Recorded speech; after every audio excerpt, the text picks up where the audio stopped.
Isang bank manager ang nagtaka at nagduda sa isang lola dahil palagi ito nagwi-withdraw ng 3 milyon kada linggo. Tanong ng bank manager, "Lola, bakit po linggo-linggo kayo nagwi-withdraw ng pera?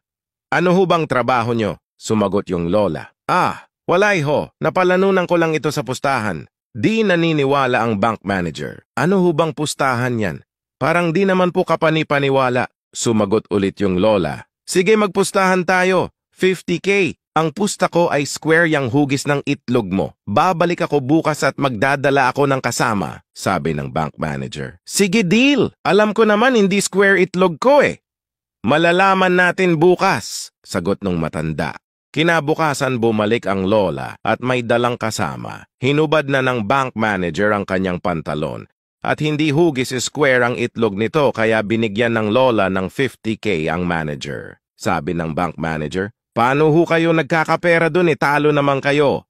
Bumulong yung lola. "May pustahan din kami nitong kasama ko. Sa halagang 500K, ipapakita mo ang itlog mo sa amin."